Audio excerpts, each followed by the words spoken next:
So it's all to play for still. I think so. Do you want to bet against us?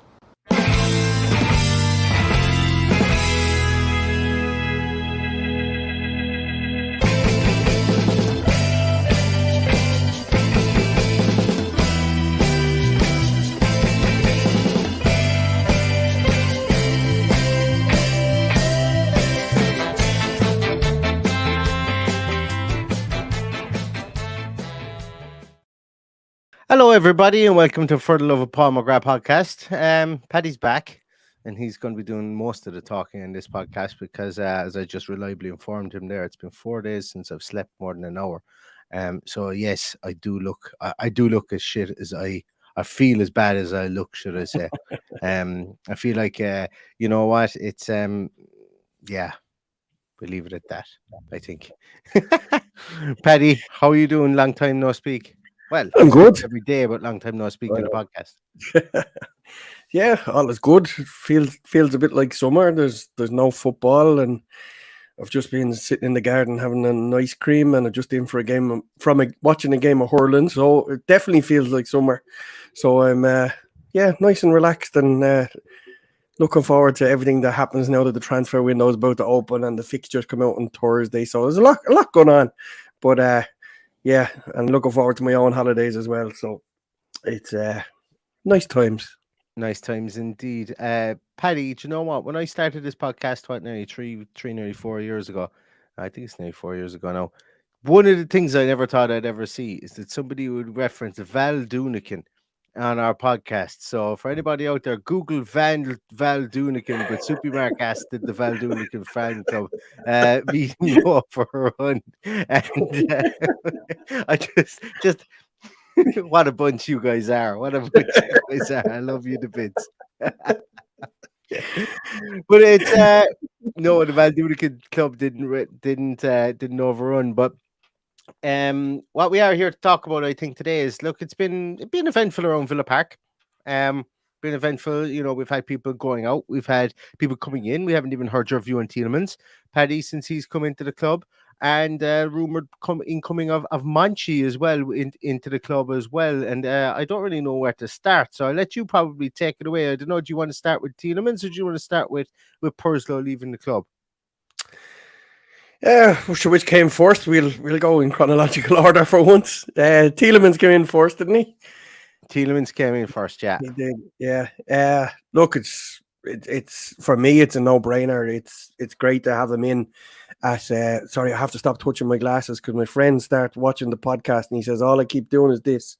So I have to put my hands behind my back. So sorry about that. Yeah. Like you're in the penalty area, Paddy. Like you're in the penalty area, and and you're playing, and Bruno Fernandes is bearing down on goal.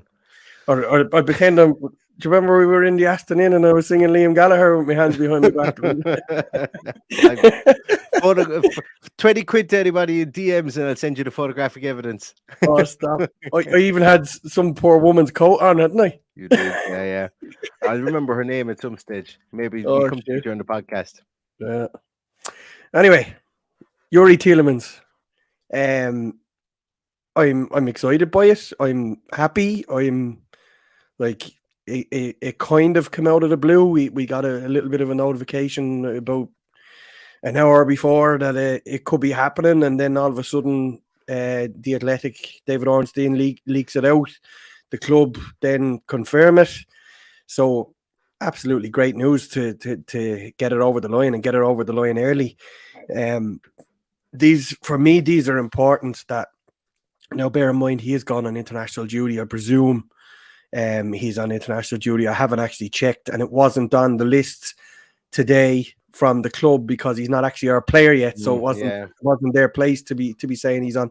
I presume he's in the Belgium squad. He's been a mainstay of that squad for many years now.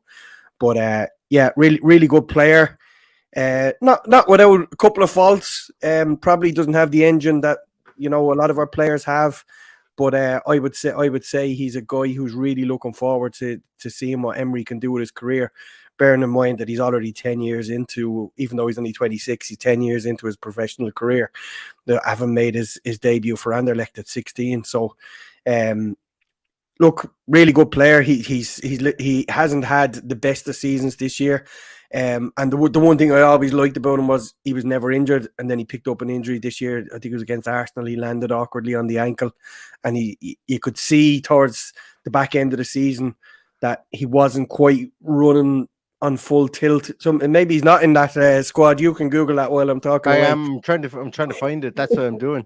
Yeah, but I reckon he's it might have done him good if he wasn't in the Belgium squad, because he was carrying that injury, and you could see he wasn't on full tilt the last few games when he was played by Dean Smith. So, look, really good player, really exciting.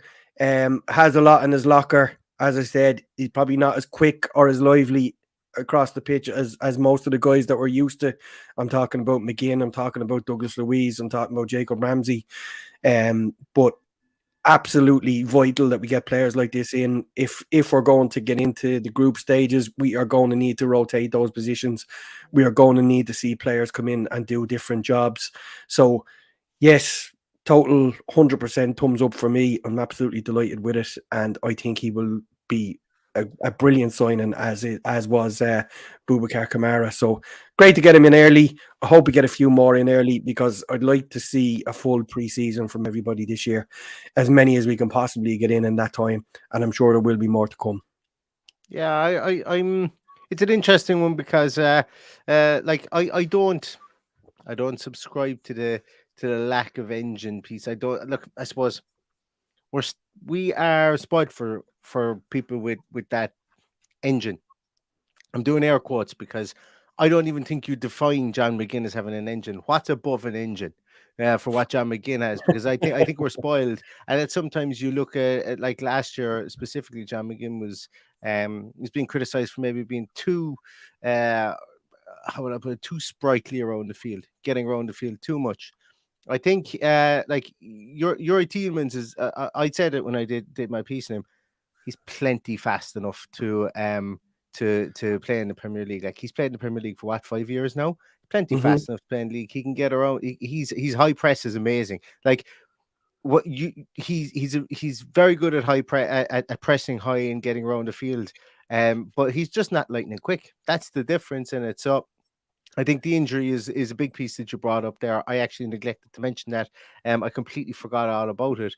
But as I say, he's only had 4 injuries in his career. And his career has spanned quite a long period of time. And this one, in fairness, is probably the worst of them, that has kept him out the longest. Anyway, yeah. I think that happened in 7 February. games he was out. He only got back. He only got back then at the end of April or something. So yeah. Look, I'm nitpicking by saying he hasn't got the engine. He obviously isn't as physical as what what we have in there. Like Dougie and Boubacar are very physical guys. They're well able to tackle. That's not his bag. He gives us something completely different, and I'm delighted to have him in there. It's as simple as that. But people are probably sick to death of hearing people talking about it, and you did a fairly good job on it when you were talking about him yourself. So if people want my opinion, that's my opinion. I'm absolutely delighted with it. It'll be great to get a couple more in like that. I'm sure I'm going to get on to Monchi later on. If Monchi comes in, Monchi has a reputation for completely mixing up the squad in the summer and bringing in new players. So there's interesting times ahead, but this one is something to be excited about. Yeah, just a little one here. Rachel mentions that Tielemans needs a physical presence next to him in the pivot. I'm not so sure Tielemans plays in the pivot for Aston Villa. I think he's been pigeonholed in there for Leicester over the last 2 seasons. Yes.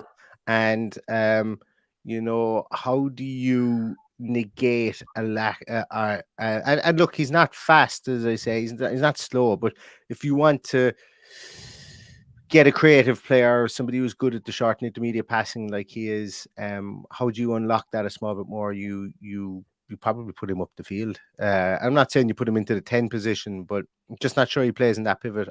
I'm not even sure that Aston Villa will play a full double pivot next season, because realistically, I don't think they did this season. But it's an interesting one, Richard. And you are right. If we do play a double pivot there, Abubakar Kamara or a yet to be unsigned player, maybe somebody who sits in there with him. But that is that's that's one of the reasons why I'm not so sure you see him in that sixth position regularly. You will see him there from time to time, but I'm not sure that you'll see him there regularly for Aston Villa. I think he probably plays more out to the right hand side of that narrow midfield. For me, I think that's where he would play for Aston Villa. But as I say, you're 100% correct to say that he's been playing pivot for the last definitely 2 years anyway for Leicester when Leicester have not been going great. And it's nearly been a defensive three in that midfield for a lot of the time, because they've been fairly poor. Exactly. And look, it's no slight on him that they've been fairly poor. There's a lot going on at that club that we don't know about and probably never will hear about. But there's a huge clear out needed there, and a new management team will have to come in and sort it out. And I don't envy the person that has to do it, because I think they've 8 players out of contract, and there's there's a load more that will be they're out of contract at the end of next year as well. So anyway, this isn't a Leicester podcast, it's an Aston Villa podcast, and delighted to have him on board. Offers something a little bit different, scores plenty of goals as well. And Neil, the one thing I didn't hear over the last week or so, whatever it is since he signed, he takes penalties. Yeah. That's what I like. So we have a penalty taker in there. Whether he plays every game, I don't know, but we have a penalty taker. Matt Hanlon, thank you so much. Matt says, points for podcasters. Glad to catch you lads live again. Interested in the Monchi comments, which we will be getting to in a moment. But we'll be forever grateful for what Purslow is able to do with NSWE. Understand him wanting more than a reduced role, but up the Villa. That's a great segue, I think, Paddy, to the next talking point.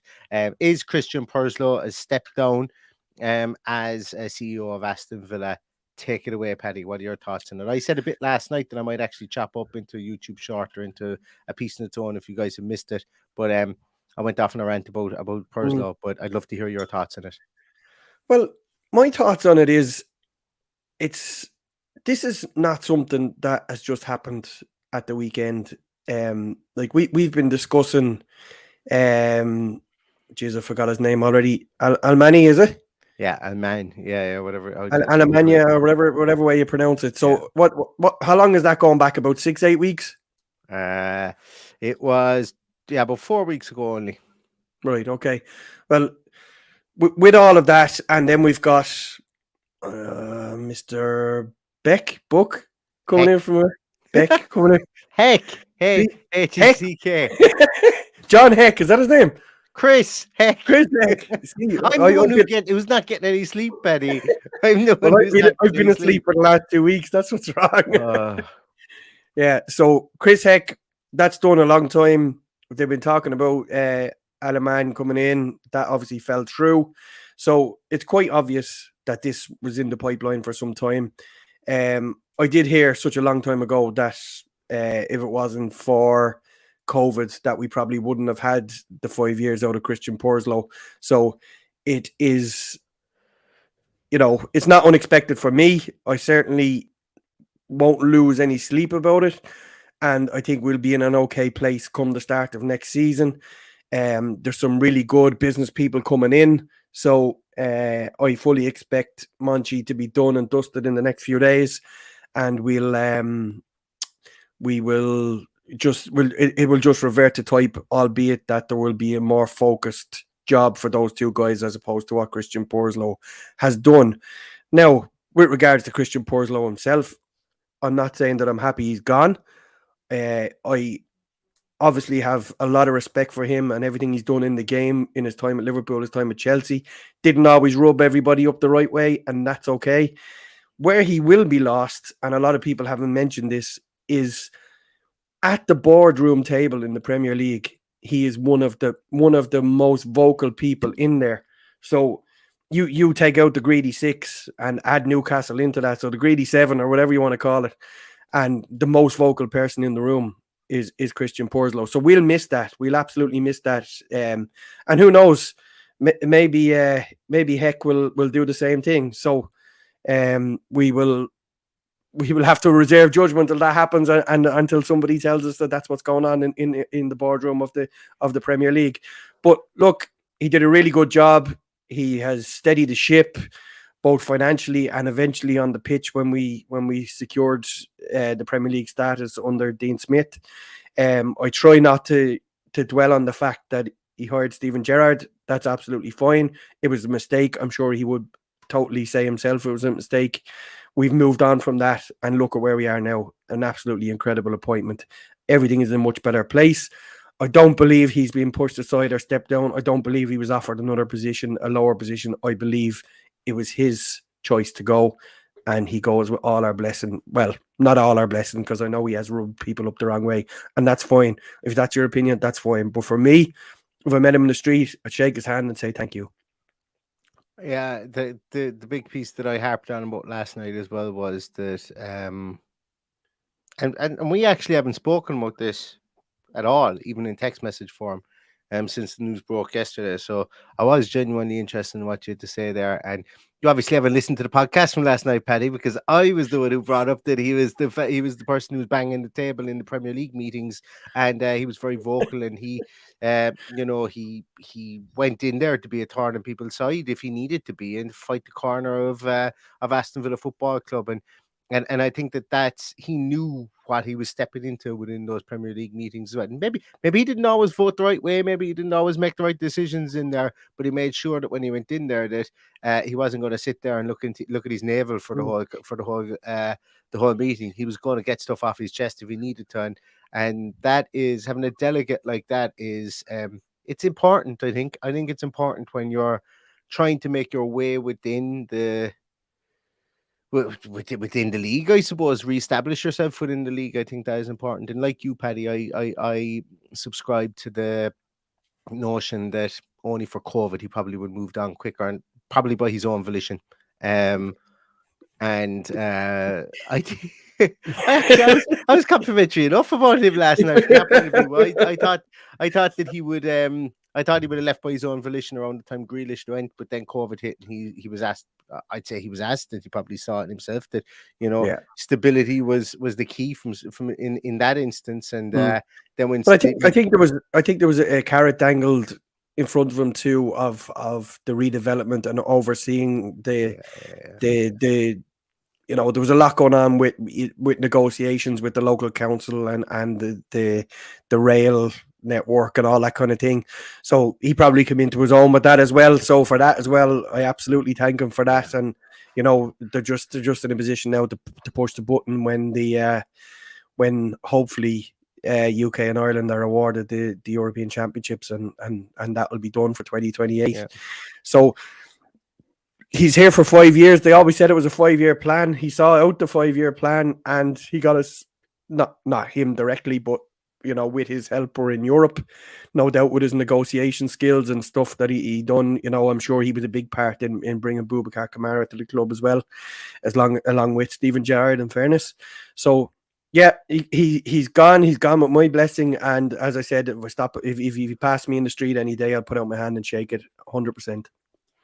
Philly D makes a point here that Purslow followed people like, and you know what? I started to get shivers down the back of my neck when I mentioned these names.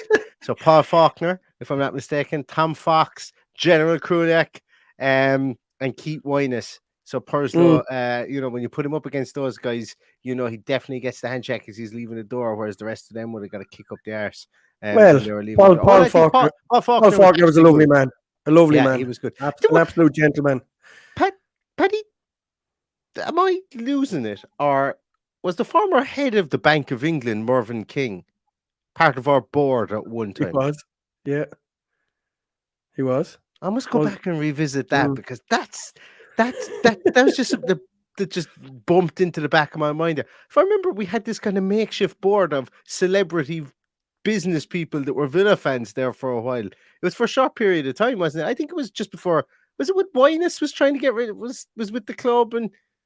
Jeez, I don't remember. Was it around the time of the winding up order? I can't remember. That's a podcast revisiting that, Paddy. I'm looking at them names. You've probably got a whole individual podcast to discuss everything that happened in that sequence. Yeah. But look, he's completely stood out. Obviously, I would put Paul Faulkner in the same thing because I think that guy worked really, really hard to try and get us to change and to be better. It just unfortunately didn't work out for him, and I had the pleasure of being in his company on a number of occasions, and he's a really, really nice guy. But apart from that, I think you could strike off the rest of them from my memory. I remember Paul Faulkner giving an interview on Football Focus, I think it was, and he gave a tour of Aston Villa, and he came across really, just like a genuine person. I remember him all right. He was a foxy-haired fella, or am I getting him confused with somebody else? No, that's him. Yeah. Yeah. He went after Forest, I think, afterwards. I think he went to Forest. Sorry, this is some derailment. Sorry. Yeah, some derailment. Remember Paddy Riley? Paddy Riley, oh my God, Paddy Riley. Yeah, there's a Beano comic of Aston Villa characters that were around there for about a 2 or 3 year period. Yeah, that's one. That's one that we might go back on. Yeah, we might go back in the decades of Aston Villa Football Club, 2016 to 2020. There'll be a podcast in that in itself. But hopefully somebody, Paddy, is going to come in that won't be a duck egg. Hopefully he comes in, first of all, because we've been bitten in the arse by this already previously with our director of football talk. But I think this is a bit more concrete, considering that the previous kind of working relationship between these two gentlemen. But it looks like Monchi, and I had his name written down here so that I could say his full name. But it looks like Monchi, the man who had a fake Rolex watch when he played at Sevilla, when Maradona played at Sevilla as well. And Maradona found out it was a fake, and Maradona went and bought him a real Rolex watch. That's a story from 1992 that about 1982. Monchi. Was it 82 or was it 92? I can't remember what it was. But that's a story for that I read during the week about Monchi. But it looks like he's going to come into Aston Villa. It looks like he's going to leave Sevilla first of all. But this is very much a case of we won't count our chickens until he's holding the shirt on the pitch, because it's we've been bitten before. But any views on him, Paddy? What's the thought process on him? I did a bit on him earlier on today, so I'm going to on this one. Well, look, I've plenty of views on him. If I don't want to harp on about anything you've spoken about before. Harp all you want. That's what the people want. The people want it, Paddy. Yeah. Well, look, the general consensus is that this is a positive thing. It's Unai Emery's man. It's who he wants to do the negotiations for him. They're coming as part of a team. He's coming to join the team under Unai Emery. From what I can see, it's a completely different setup to what it has been in the past. We can talk about the negativity that come out of when he was at Roma. And we could talk all day about the positivity when he was at Sevilla, because they absolutely adore him there. Absolutely adore him. The amount of people that turned up outside the stadium today to see what he was at, it was just a testament to the character he is and how well respected he is at Roma. He's obviously a very good football man, very clever man, very financially astute as well in his negotiations. There's a long list of players that came into Sevilla and were sold on for a lot more money. He made his mistakes at Roma, which are highly publicized as well. That could have went either way, and very, very unlucky with it apparently. But look, it's a football appointment. I like football appointments. I prefer football men doing the business and being tactically astute as well as financially astute in there. And I think that's what Unai Emery wants from him. And it's probably completely different to what he was getting with Christan Purlsow, where it was just solely focused on the money end of it. Yeah, I'm sorry, I got very distracted by Gazzo because he said, I'm currently adding up the numbers behind Neil, and got pissed off when I noticed the dartboard.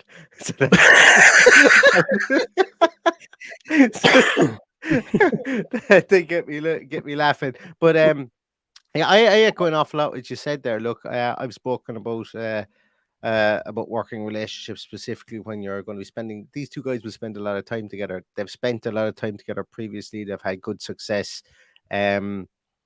Good success previously, obviously, isn't the precursor to replication again at another club. But I think it's the closest thing that you can get with a club like this in Aston Villa. And look, say what you like, the keys have been handed to Unai Emery. He probably didn't initially go for Monchi because he probably didn't think he was attainable. And a man let us down and did a U-turn. Sevilla winning again the European League, the Europa League, should I say? With an aging team, I suppose maybe Monchi just took a look at it and went, I'm going to have to rebuild this again. may not have the money to do it. I no longer have the players like a Carlos Bacca to sell to AC Milan or a Sergio Ramos to sell to Real Madrid or whatever the case may be. And he probably went, you know what, I think it's probably time for me to seek new pastures. And so be it. And I Yeah. think that that's probably where this came from. I don't think that it, like, I would imagine if you were to say to Unai Emery down and go, Unai, who would you like to work with? He'd go, well, Monchi was my own mucker at Sevilla. I'd love to bring him back again because the two of us did well together. And Graham Hunter echoed those sentiments, I think, in the podcast I did earlier on today. So for me, I think it's an astute signing. It's not guaranteed success, but you know what you've done, what they've done, Aston Villa, or what Aston Villa have done here, if they do sign him, is you kind of take a variable out of can the two guys work together, because you know they can, and that's, you know, that to me is something that is it's smart. I think that's smart for Aston Villa. It allows us to hit the ground running. And obviously Unai Emery will know people from the Spanish league. Monchi will know them. Monchi will be able to go, hey, listen, I'm not going dealing with that that sporting director or that owner or that club. This guy ain't coming anywhere near us. I tried to nab him for Sevilla last season. That fella's a nut job. I'm not going anywhere near him, you know. So they'll obviously be able to hit the ground running. I think one of the biggest things from the point of view of getting a sporting director in, specifically somebody who wasn't active in the role. And Monchi's completely different to Alemania as well. They're two completely different characters. Alemania was never brought in to be the transfer guy. He was there to be the negotiator guy and to get people back on a financial footing, the more administrative thing side of things. Whereas Monchi has been credited with looking at transfers, finding transfers, and trying to include the manager within the transfer structure as well. So there is slight differences, I think, between the two.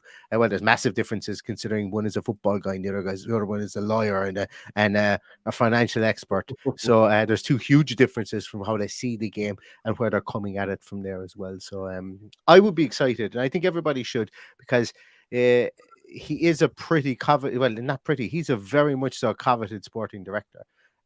So you know, if he comes Look, I think the more people that Unai Emery has around him that he's comfortable with is important.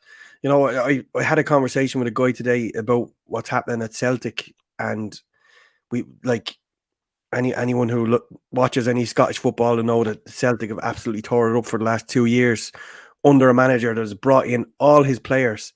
And you're just going, whoever comes in there, how are they going to sort that out? Like, how are they going to pigeonhole all those players into their system? Because it's a very specific tactic that's used with those players. And you know, I think if Unai Emery comes in and has the people around him that know him, and you know, Monchi knows what makes him tick, what players fit into his system, and you know, heaven forbid if someone, touch wood, came and took Emery away at some stage, at least there would be, you know, a proper squad in place for whoever will come in after. And that's always the worry in my mind, is that, you know, we're left screwed when someone walks away and there's no strength there, no depth there, you know, and there's no hope of any continuity.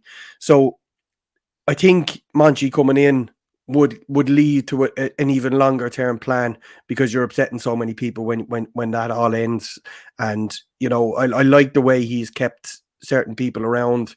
You know, the likes of Austin McPhee and a couple of others are still around the place, and he's happy enough to have them there. And you know, he just seems to have our best interest at heart. He seems to be in it for the long term. You know, he was touted as going to Napoli during the week. You know, I don't see any way that this guy was going to Napoli as a manager. Yeah. So I don't see any way that this system is not going to be worked on, or that he hasn't agreed to buy into this until the period of time that it stops working. So I think this is just a long-term project, and I think it's a positive for keeping Unai Emery to bring the likes of Monchi in there.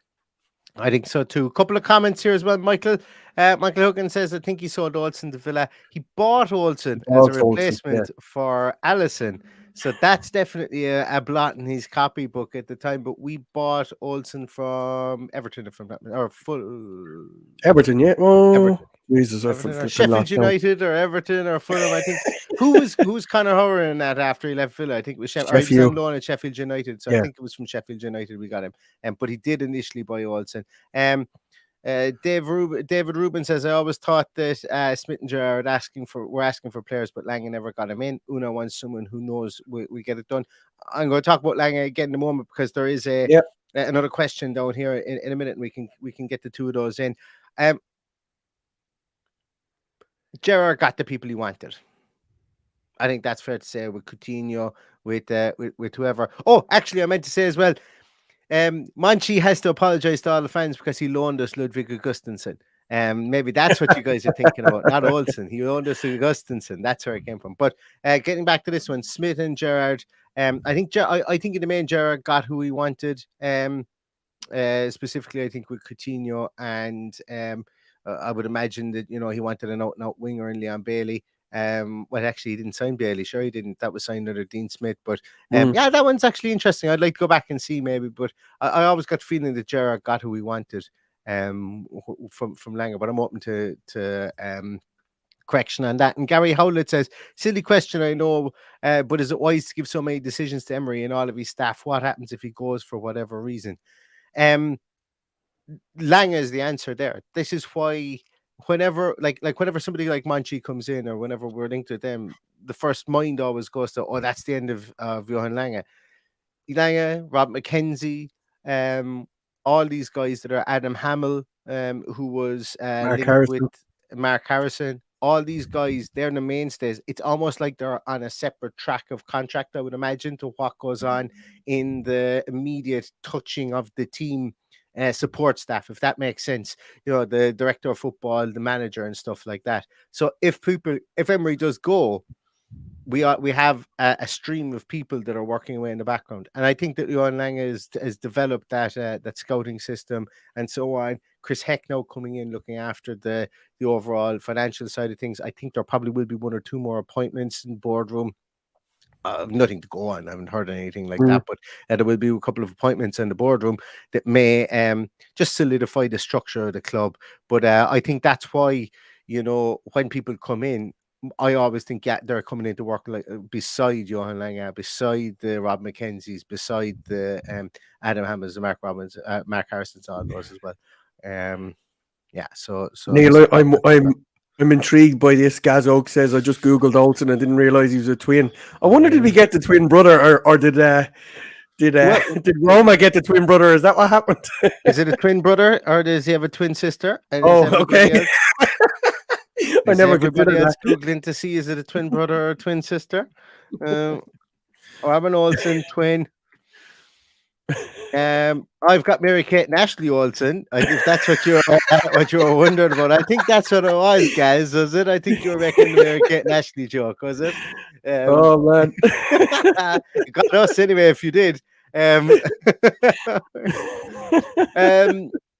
A couple of other comments there on Michael Huggins, thank you so much for that. Really love this podcast as you make everybody welcome. Looking forward to meeting you both next season. I may even push myself to half a Guinness with you, but a pint will put me on my back. And I'm Cookie says, a toast to John Beck.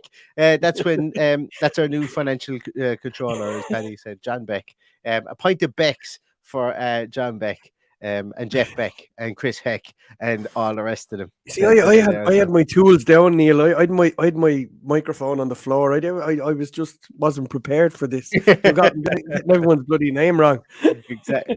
Well, Paddy, here's somebody that you'll be able to give a good opinion on, I think. And Willie Moyes asked a question unrelated to anything that we've spoken about tonight. It's just a transfer question about Kieran Tierney.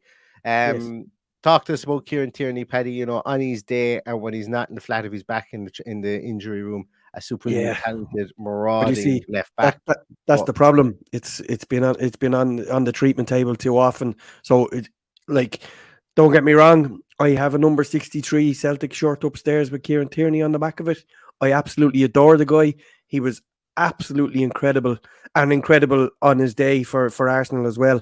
But far too injury prone for me. I just don't know how he's going to overcome them. So that one would definitely be a no for me. Players with dodgy knees playing at the backs for Villa. Yeah, never really worked out, did it? Never No, really worked out. no. Never really worked out. Also, Flight Plane says, Neil and Paddy, what are your views on Nico Williams? Paddy, do you know much about him? I've watched a good bit of him, but I have seen him a number of times and found him a very frustrating player to watch. But if Unai Emery was to bring him in, and I know this is a cliche now and everybody's rolling it out, he would obviously bring him in knowing what he's capable of. So if he brings him in, I'm all in for it, because he's still very young. There's still a bit of development there to do. I think he's only 21, is he? He's 21. So yeah, so absolutely fine if they sign him. Bit worried about the price tag that's hanging over him, but who knows? Maybe we might do some negotiation and ship someone out in his place. You never know. For me, he's probably up. If you were to look at the Spanish Football Federation's pipeline to success, if there is such a thing, you would see the guys that they have down there as Pedri, Gavi, what's your man's name? Torre, the young guy that plays with Barcelona as well. He got a few minutes recently. And I think Nico Williams is in there as well, because Nico Williams gives you something that they don't. They're real good possession players, bursting forward. Gavi, Nico, Nico Gonzalez, Pedri, really good players. And Barcelona, like I've been a big proponent of where the business that Barcelona did when they were in the mire of getting in all these young players, and they've gone away and they've signed a centre half whose name escapes me at the moment, who's tipped to be the next big thing at centre halves, and they've done some really good under the table business with regards to young players. But getting back onto where Nico Williams falls in that, from a Spanish point of view, they're pinning a lot of hopes on him to be a type of winger that they haven't had in a long time. Direct, pacey, tricky, powerful kind of a runner. Yes, he's light. Do I have concerns about him in the Premier League? I don't really have concerns about him coming into the Premier League, but I would like to sit him down with a couple of snack box and gravy kind of combinations for a week or two to try and put a bit of meat in his bones. But he comes from absolutely brilliant pedigree of footballers. Obviously, Iñaki Williams, his brother, was an Ironman in Spain. He played however many of those games back to back for Atletico Bilbao, and Nico Williams comes from that pipeline of talent as well, or genetics. So I would be all for it. I think he gives us something that we don't have. I think he's that helter skelter, play with your hair on fire type of English football player, this football type of player that will get bums off seats, and he is a lot more end product orientated than a Leon Bailey is as such. So for me, once again, Paddy, I think what you're saying is, like, if we are to sign him, we're going to have to far eclipse our transfer record. But I think we're going to do that this year anyway, this off season. So we're going to have to do it on somebody. So it just depends on who it's going to be, and it could very well be Nico Williams. Well, I've just started a message there. You'll find where to find it, but that's the somebody I want to be to break our transfer record. This is the one I have my all my eggs in the one basket for. You can't find it. Pedro Gonçalves? Yes, that's the one. That's the one. That's how you pronounce it. I got a crash course in that from a Brazilian guy in work about how to pronounce it. There you go. Yeah, that's the one. That's the one I want. I think I said to you before that somebody had said to me that Coutinho could have been in a make way for that one. I've also started another comment there from one of our watchers. How do you find those comments? I think this is great when I start a comment. There may be a Saudi club coming in for Coutinho. That's the one. So this is the ideal scenario if we're going to get Coutinho off the payroll. If he needs to be taken off the payroll, I think I've said before, if he goes off the payroll, I'm okay with it. If he stays on the payroll, I'm okay with it. I think he's capable of magic. I think he's capable of having at least another couple of great seasons. He just needs to stay fit and needs to get a proper preseason under his belt, which he should get this time round. Should we still have him, because he's not on international duty. He's away on holidays. He's getting plenty of rest, and then he'll be straight into it come the second week in July.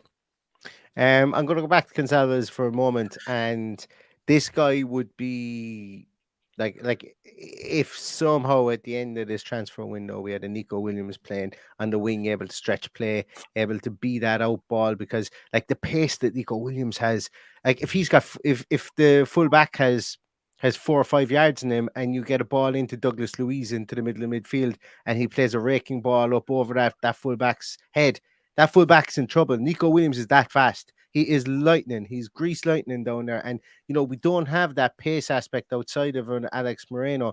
We're supposed to have it in Leon Bailey, but I don't think Leon Bailey fully knows how to control his pace or how to stutter step or whatever. Nico Williams is lightning fast, and he's young enough he's good enough, should I say, to be able to control it, because he utilizes it as a big aspect. Now, if somehow we were to have Nico Williams doing that, and then in the number 10 role, this guy below, Pedro Gonçalves, like transformation, the ability that this guy is, that Gonçalves has, to be able to play the ball into his feet with two fellas hanging off him, retain possession, turn and spray a progressive pass, or make a shot creating action or goal creating action, is brilliant. Albeit a lot of his statistics come in the Portuguese league, they still have 4 or 3 top games every season. 6 top games every season when you consider they have to play them home and away, and more seasons than not they're in top European competition, and they get quite far in it as well. So it's not just a case of watching this fella beat Cassiopeia or beat lesser teams within the Portuguese league. You know, when you watch him against Portos, the Benficas, the Bragas, hopefully against in years to come the Vitória de Guimarães, when they start to rule that league as well. You know, when you see him play against those teams, he is their main creative outlet, and Villa are crying out for a creative 10 if we are only going to play one up top and step forward this guy. But once again, he's going to be in the 50 million bracket if we're going to sign him. And could you imagine Aston Villa spending 100 million on 2 players? That would be new. That would be new territory for Aston Villa. I'm not quite sure it happens. I wouldn't rule it out. I'd love it. Don't get me wrong. I wouldn't rule it out this time round. I think it's time. I think we will take in a couple of players either on the cheap or on discovery from whatever scouting network is out there working for us. I think there is a couple of gems to be unearthed that way, but I do think we're going to spend big. I do think we're going to at least spend, or we could break our record on 2 players. I believe that, but I do believe that we could still, when we get to the end of this, including another backup goalkeeper, and I want to talk about that in a minute as well. But I do think we'll sign a backup goalkeeper, but I think we could sign up to 6 players in this transfer window. Paddy, I'm going to ask you this one from John Steele. What about a snaky bid for Brennan Johnson from Forest? I have opinions on Brennan Johnson, and they're probably not the same as a lot of other people. They're probably the same as mine. It's discuss this player either. Yeah, it's a no from me. 100% no from me. I just think there's a lot more out there that will do a better job for us. I'm not gonna rein in on him. He just hasn't done it for me consistently, and I've watched a lot of Forest because they're a team I would have had a little bit of love for. But I just think he's in a struggling team. He could probably do a bit better than being in that Forest side. I'd like to see him in another side, but I would not take the risk of what they're going to charge for him with Aston Villa. Brennan Johnson is a player that has superb potential. I think. I just not sure that he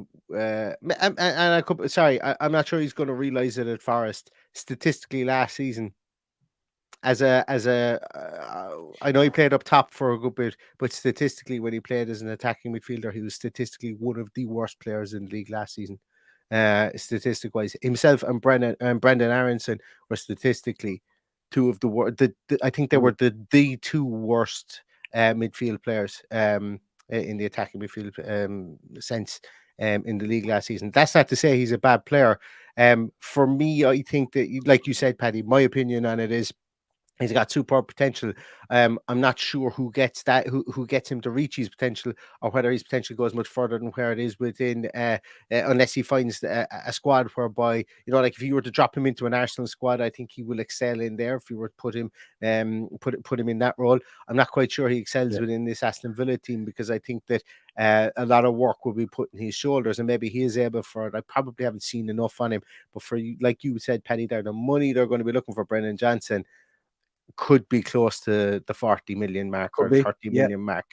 I'm just not sure I'm not sure he's the player that we need for that money. And based on what he's on the Premier League sample set that he's seen already, scored a few goals, all right, but was in the lowest percentiles for passing a possession rate of any attacking midfielder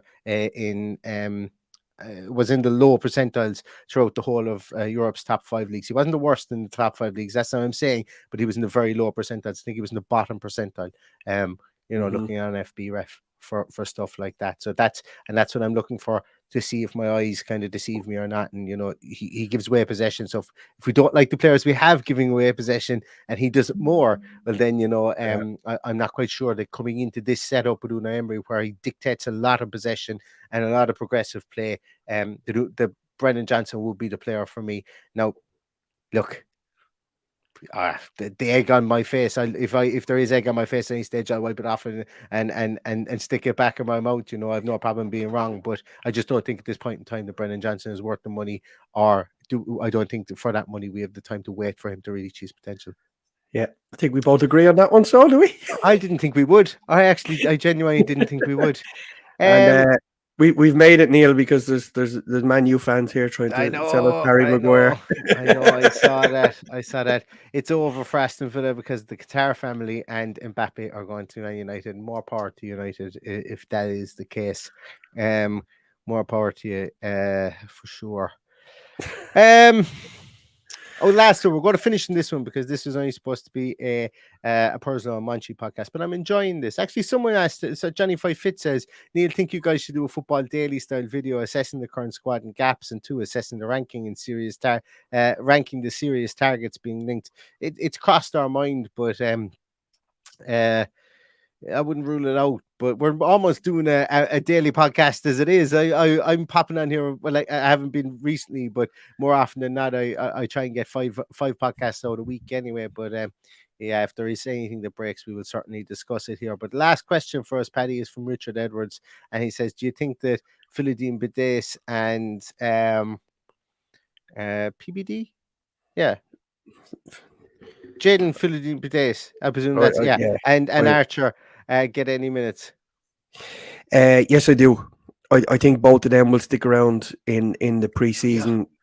I do. I think Paddys hasn't had an opportunity to train with Unai Emery, and I don't think he'll be in a hurry to send him out. I think he'll leave him around for the summer. I think we'll see him play a couple of games in America. I think we'll see him against Lazio in those games, and I think he'll make up his mind on him then. But I think, given the homegrown players you need for Europe, I think he could stick around till the last minute. And then if we have other options, he might ship him out in time for the loan.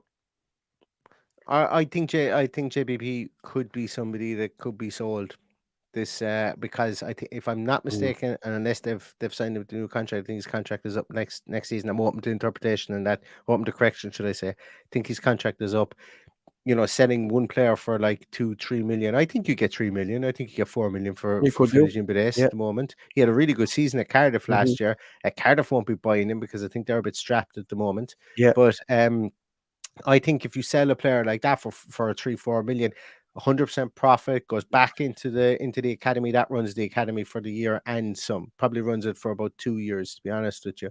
And I think the club will, while they're not penny pinching from that point of view, we let contracts run down this season. We probably could have got a couple of 100,000 last year for Brad Young. We probably could have got a couple of 100,000 for Caleb Chukwueze, all these guys, and that kind of keeps things ticking over, and the academy should really be paying for itself. And I know it's only small fry, but it should really be doing that. And I just think there will come a time where you sell off a player like that for 3-4 million. And I think I don't want it to happen. I just have a hunch that Philogene Yeah. Blaise could be the guy that's sold because his stock may not be as high as it is for Aston Villa. Because if he comes back and we take a look at him and we let him go out on loan again after the first round of the League Cup is over, because we're not going to be in the first 2 rounds of the League Cup, I'm not going to be in the first round of the League Cup.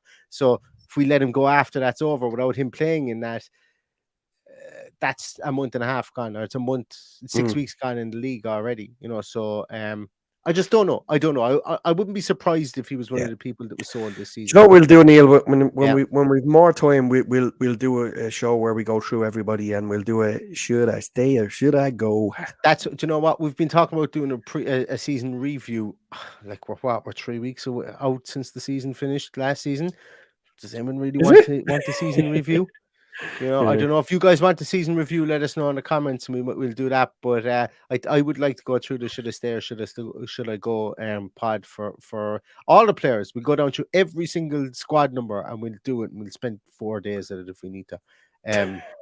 Ryan C asks a question. Ryan C, you know the answer to this if you're asking me this question. Jonathan David, I would like to put on record to say I was the first person that wanted Jonathan David at Aston Villa football. Yes, you were.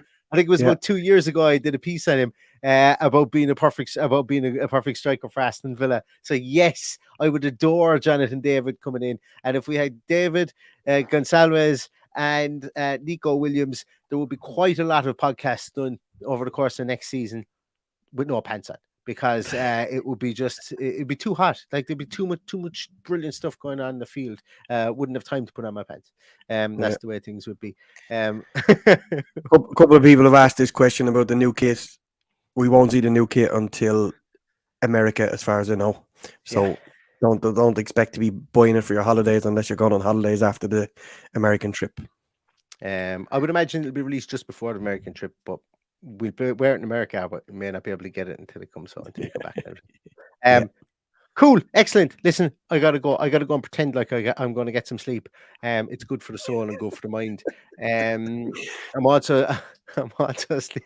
I was telling Paddy before this, not only do we have a colicky baby who's very vociferous through the whole night, I'm also sleeping in another room. We've had our house being done up, as you guys know. And I'm laughing at this because it's better than crying.